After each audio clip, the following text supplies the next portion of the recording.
నమస్తే, welcome to Suman TV. ప్రస్తుతం మనతో ఉదయ్ గాడిపర్తి గారు ఉన్నారు. వీరు యూసీఎస్ ఇన్ఫోటెక్ ఫౌండర్. వీరితో ఈరోజు కొన్ని విషయాలు మనం ఈరోజు డిస్కస్ చేద్దాం. నమస్తే అండి. ఇప్పుడున్న హైదరాబాద్లో మనకి కాస్ట్ ఆఫ్ లివింగ్ ఎక్కువైపోయింది. అంటే ఎలా అంటే ఎడ్యుకేషన్ పర్పస్ కావచ్చు, ప్రతి దానికి కూడా ఎక్కువగా లివింగ్ కాస్ట్ ఉండడం వల్ల ఏ కపుల్ అయినా కానీ ఇద్దరు వర్క్ చేస్తేనే అంటే దానికే ప్రిఫర్ చేస్తున్నారు. సింగిల్ ఎర్నింగ్ కంటే కూడా కపుల్ ఇద్దరు కూడా ఎర్న్ చేస్తే బాగుంటుంది అనే దానికే ప్రిఫర్ చేస్తున్నారు. వైఫ్ అంటే ఉమెన్ ఎవరైతే ఉన్నారో వాళ్ళు కొత్తగా కెరియర్ ఇన్ ఐటీ స్టార్ట్ చేయాలి అంటే ఎలాంటి సజెషన్స్ అనేది మీరు ఇస్తారు అండ్ మీరేం గైడ్ చేస్తారు? సో డెఫినెట్గా మేడం, ఇక్కడ మనం కొంచెం మన ఫాదర్స్ జనరేషన్ వైపు వెళ్తే, సో వాళ్ళు పిల్లల్ని చదివించడానికి ఇద్దరు కష్టపడేవాళ్ళు. సో ఇద్దరు కష్టపడి పిల్లల్ని చదివించి వాళ్ళు బాగుపడాలని చెప్పేసి ఆలోచించేవాళ్ళు. సో ఇప్పుడు ఏమవుతుందంటే, మనము జాబ్స్ తెచ్చుకొని హైదరాబాద్ లాంటి ప్లేస్లో ఉంటున్నాం. హైదరాబాద్ లాంటి ప్లేస్లో ఏమవుతుందంటే కాస్ట్ ఆఫ్ లివింగ్ పెరిగిపోతుంది.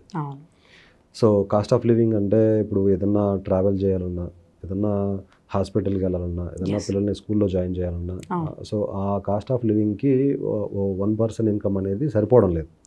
లివింగ్ అంటే మనకి రెంటల్స్ కూడా ఎక్కువగా అయిపోతున్నాయి. ఇంకా ఈలోపు ఏదన్నా ఈవెంట్ ఏదన్నా సెలబ్రేట్ చేసుకోవాలన్నా, ఏదన్నా హెల్త్ ఇష్యూ వచ్చినా కూడా మేనేజ్ చేయడం కొంచెం ఇబ్బంది అవుతుంది. సో దట్ ఏంటంటే చాలామంది husbands they are actually expecting their wives to work and some women they are voluntarily showing interest to work. Correct. So ఇక్కడ ఏంటి అంటే, ఇన్ కేస్ కనుక వాళ్ళు గ్రాడ్యుయేట్స్ అయ్యండి వాళ్ళ కెరియర్ స్టార్ట్ చేయాలనుకుంటే డెఫినెట్గా వాళ్ళకి కూడా ఎలిజిబిలిటీ ఉంది madam. They need not to be in BTech, technical గా ఏం చదువుకోని అవసరం, గ్రాడ్యుయేషన్స్ ఉన్నా కూడా they must have completed their graduation in the sense it can be any degree, degree BCom, BTech computer science, or it can be electrical or electronics, or it can be civil engineering, whatsoever. They must have any degree. It can be MBA, MCA, doesn't matter. So they must have completed their graduation. So then they have to at least they should have communication skills. So if they have communication skills, they should improve their communication skills. ఎందుకంటే వాళ్ళు once work లోకి వచ్చిన తర్వాత ఏంటంటే they will have to interact with international different clients. Yes. So because Indian clients, Indian companies, they are actually getting work through American clients or Europe clients. Correct. Or maybe sometimes from African clients as well, we are getting some work. Correct. So when we have to interact with them, so we will have to interact through common language, that is English. Yes. So English అనేది ఉంటే బాగుంటుంది, లేకపోతే కొంచెం communication skills improve చేసుకొని then they can actually get started in the IT career. Okay. So IT కెరియర్లో వాళ్ళు start చేయొచ్చు. So first thing వాళ్ళు కెరియర్ స్టార్ట్ చేసేటప్పుడు ఏంటంటే మెజారిటీ ఆఫ్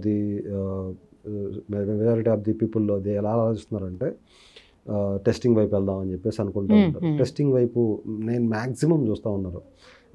చాలామంది ఉమెన్కి కావచ్చు, మెన్కి కావచ్చు, చాలామందికి ఏంటంటే కోడింగ్ ఫోబియా ఉంటుంది. చాలా భూమి అయింది అప్పట్లో ఇది టెస్టింగ్ అనేది, మొత్తం భూమిలోకి వచ్చేసి ఇంకా ఎవరైనా బేసిక్ కోడింగ్ ఫోబియా వల్ల ప్రతి ఒక్కరు టెస్టింగ్ వైపు వెళ్తారు. కాకపోతే ఏంటంటే టెస్టింగ్లో ఆపర్చునిటీస్ తక్కువ ఉంటాయి. ఓకే, టెస్టింగ్లో ఆపర్చునిటీస్ తక్కువ ఉంటాయి. నేర్చుకునే వాళ్ళు 1 lakh మెంబర్స్ ఉండే జాబ్స్ 10,000 ఉంటాయి. కంపెనీస్ డిమాండ్ చేస్తున్నారని వీళ్ళు చేసేస్తున్నారు ఆ కోర్సెస్ అనుకుంటా. బట్ ప్యాకేజెస్ వైజ్ చూస్తే తక్కువ అని కాదు, టెస్టర్స్ కూడా మంచి ప్యాకేజెస్ ఉంటాయి. బట్ ఏంటి అంటే టెస్టర్స్కి ఏంటంటే ఆపర్చునిటీస్ తక్కువ ఉంటాయి, లెర్నర్స్ ఎక్కువ ఉంటారు. ఎందుకంటే కోడింగ్ ఉండదు, కోడింగ్ రాసే పని ఉండదు, టెస్టింగ్ అయితే ఈజీగా చేయొచ్చు అనే ఫీలింగ్లో లెర్నింగ్ ఎక్కువ ఉంటుంది, ఆపర్చునిటీస్ తక్కువ ఉంటాయి. ఇంతకుముందు వీడియోలో మనం చెప్పినట్టు ఆపర్చునిటీస్ ఎక్కువ ఉన్న దాంట్లోకి మనం వెళ్ళాలి. ఇప్పుడు మేము చెప్పే టెక్నాలజీలో ఆపర్చునిటీస్ ఎక్కువ ఉంటాయి, బట్ ఏంటి అంటే నేర్చుకునే వాళ్ళు తక్కువ మంది ఉంటారు. బట్ ఇంకొకటి కూడా ఉంటుంది మేడం, కంపెనీస్ ఎప్పుడు కూడా ఆపర్చునిటీస్ ఎక్కువ ఉన్నాయని చెప్పేసి ర్యాండమ్గా క్యాండిడేట్స్ని హైర్ చేసుకోవు. ఆపర్చునిటీస్ ఎక్కువ ఉన్నా కూడా క్యాండిడేట్కి స్కిల్ ఉండాలి. సో ఇక్కడ నేను చెప్పేది ఏంటంటే, when they are choosing the course, don't just go for టెస్టింగ్కి వెళ్ళిపోతే ఓకే ఈజీగానే ఉంటుంది, బట్ డెఫినెట్లీ ఏంటంటే హ్యూజ్ కాంపిటీషన్ ఉంటుంది, ఆపర్చునిటీస్ తక్కువ ఉంటాయి, చాలా టైం వేస్ట్ చేసుకోవాల్సి వస్తుంది. So there are lot of struggles. then concentrate on any one important, very important technology. So like ServiceNow, Salesforce. Sales. So there are actually some technologies. Okay, if you focus on them, if you take a look at their history, some tools they started in 2001, some tools they started in 2004. They are still in the market. They are still in demand. So you can focus on those skills so that you will have a great future ahead. Correct. So వాళ్ళు అటువంటి courses చూస్ చేసుకొని కొంచెం late అయినా పర్లేదు. ఇది చాలామంది ఏంటంటే 2 monthsలో job రావాలనుకుంటారు. Course 2 monthsలో ఉంటుంది. 2 months అయిపోయిన తర్వాత వెంటనే జాబ్ వచ్చేసేయాలి, ఆ మెంటాలిటీలో ఉంటారు. ఈజీ కమ్స్ ఈజీ గోస్ అని, ఈజీగా వచ్చేది ఏదైనా ఈజీగా వెళ్ళిపోద్ది. కరెక్ట్. సో అందుకని మీరు కాన్సన్ట్రేషన్ చేయాల్సింది ఏంటంటే women when they want to get their career started, choose the right course and spend as much time as you can. The more time you spend on learning, definitely you will be stable at your job. So ఎంత time కనుక మనం practice మీద పెడతామో అంత స్టేబుల్గా మన job ఉంటుంది. లేదు అసలు డైరెక్ట్గా కంపెనీ నుంచి మనకు ఆఫర్ వచ్చిందంటే అటువంటి జాబ్లో సర్వైవ్ అవ్వలేరు. ఏమీ స్కిల్స్ లేకుండా సర్వైవ్ అవ్వలేరండి. కరెక్ట్. సర్వైవ్ అవ్వాలన్నా కూడా కొలీగ్స్ నుంచి వాళ్ళ నుంచి అంటే సరైన సహకారం ఉండదు. మినిమం బేసిక్ స్కిల్స్ ఉంటే వాళ్ళైనా హెల్ప్ చేస్తారు. వాళ్ళు స్టార్టింగ్ నుంచి నేర్పిస్తూ అయితే రాలేరు. స్పూన్ ఫీడింగ్ ఉండదండి. స్పూన్ ఫీడింగ్ ఈవెన్ ఫ్రెషర్స్ కి కూడా లేదు. ఫ్రెషర్ గా కూడా స్పూన్ ఫీడింగ్ ఉండదు. కరెక్ట్. ఎందుకంటే they will just give some documentation, they will ask you to go through it. They will keep some pressure on freshers as well so that they can learn. No pressure, there is no learning. So అట్లా ఒక course చూస్ చేసుకునేటప్పుడు ఆ course history చూసి, ఆ course growth చూసి, అటువంటి course చూస్ చేసుకుంటే ఏంటంటే కొంచెం లేట్ అయినా సరే జాబ్ వస్తుంది, మంచి ఫ్యూచర్ ఉంటుంది, మంచి ప్యాకేజెస్ వస్తాయి. అటువంటి కోర్స్ చూస్ చేసుకోమని నేను వాళ్ళకి సజెషన్ ఇస్తాను.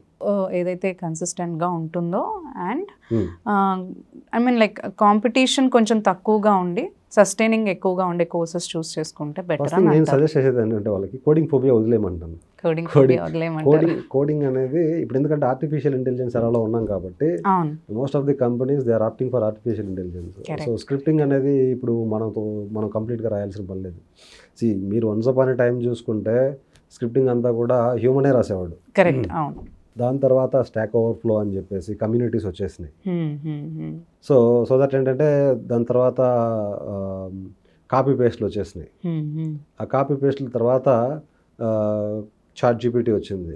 ఇప్పుడు ఆర్టిఫిషియల్ ఇంటెలిజెన్స్ కూడా వచ్చేసింది. Okay, artificial intelligence, ChatGPT is nothing but artificial intelligence. So that ఏంటి అంటే మనం ఒక కమాండ్ ఇచ్చేసి ఈ స్క్రిప్ట్ రాయి అంటే ఆటోమేటిక్గా అదే రాసే పరిస్థితికి ఇప్పుడు సిచ్యువేషన్ ఉంది. సో దట్ కోడింగ్ ఫోబియా ఏదైనా ఉంటే వదిలేయండి, కెరియర్ స్టార్ట్ చేయండి. డెఫినెట్గా మంచి ఆపర్చునిటీస్ ఉన్నాయి. సో ఆపర్చునిటీస్ ఏంటంటే ప్రైవేట్ సెక్టర్లో చాలా ఎక్కువ ఉంటాయి మేడం, గవర్నమెంట్ సెక్టర్స్తో పోల్చుకుంటే. Okay, they can get their career started, they can build their career in the IT, you can help your family, you can help your children to grow well, and you can spend some time traveling, and you can actually enjoy your time. Family ki economical support ivagalugutaru. Yes, economic, right, you are right. Thank you so much.